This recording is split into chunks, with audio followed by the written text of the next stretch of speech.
Petra, si že dolgo zaljubljena v oba Žaka? Ja, bolj dolgo sem zaljubljena v Prevera. Lahko povem zgodbo, kako je do tega prišlo. V prvem letniku srednje šole sem si v Univerzitetni knjižnici Maribor sposodila knjigo Žak Prever z naslovom Ta ljubezen. In potem sem jaz še si ene druge knjige sposodila in ko sem jih vračala, sem ugotovila, da oni nimajo zabeleženo, da imam jaz tega Žaka Prevera doma. In sem si rekla, to je usoda, to bom jaz kar obdržala doma. In takrat imam to knjigo, seveda sem jo prebrala že 1000-krat od takrat.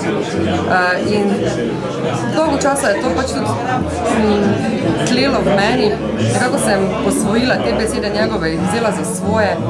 In si dolgo časa želela tudi sama interpretirati njegovo poezijo. Žaka Brela sem zagotovo spoznala kasneje. Ne morem reči drugega, kot pa to, da se mi izvrstno sklada ta njegov šanson, njegova sporočila, ljubezen seveda z Preverom in zdaj se je pač samo zgodilo, da sta se potem združila, zdaj tukaj pod eno streho.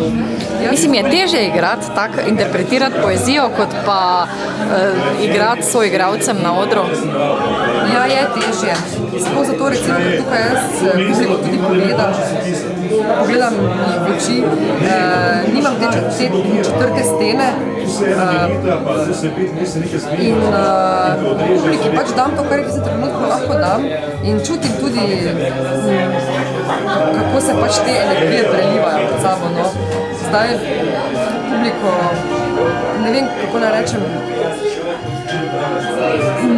ne moreš prisiliti ljudi, da jim je nekaj všeč, zdaj nekomu je, nekomu tudi ni, ampak v glavnem pa potem po koncu predstave vedno nekako približno zveš, vse ljudje ti dokaj iskreno povedo, kaj mislijo.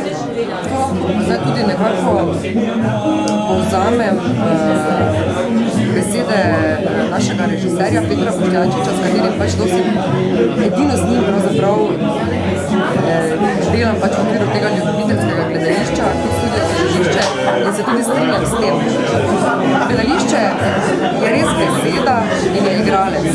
To je osnova in so emocije in misli, vse, kar pač nisem trenutno igralec lahko da, vse ostalo, scena, efekti, s čimer se zabriše se počilo, neke drame, to je odveč. To smer naj ne bi šlo, ne? Pravzaprav kakšne predstave, eksperimentalne, tudi dobre, ne? Sej, ampak nekako se mi zdi, jaz bi rada kakšno, ne vem, te klasične predstave tudi gledala, ne? Ne spoznam se toliko zdaj na teorijo gledališča, da bi zdaj vedela. Vem pa, da je več smeri, več nekih tokov. Skratka, tebi je bolj Boštjančič na kožo pisan kot Pandur, recimo. Kot pa kdo? Pandur. Definitivno, to pa 100%. Ja. Se ti lušta film? Ja, takoj bi nastopala v filmu. Takoj. Z veseljem. To je zdaj sporočilo, ne, vsem režiserjem. Ja, to je sporočilo. Ja, zdaj na zadnje sem gledala recimo film Pokrajina številka 2, na slovenski film od Möderndorferja in moram reči, da me je res presunil, mislim, komaj sem se peljala domov iz kina, ne. S katero igralko bi zamenjala? Kaj igrala? S katero igralko bi zamenjala? V tem filmu, mislim. Mislim, da bi se mi bolj prilegala vloga Magde, kot pa Jasne, če že. Ampak, mislim, hočem reči, s tako intenzivnostjo, pa s takim feelingom, da je bil ta film posebno s takim nabojem, nekih vsega je notrno, čeprav je zelo srhljiv in agresiven in krvav, ne. Ampak ja, mislim, ful bi nastopala, ja, ful bi igrala.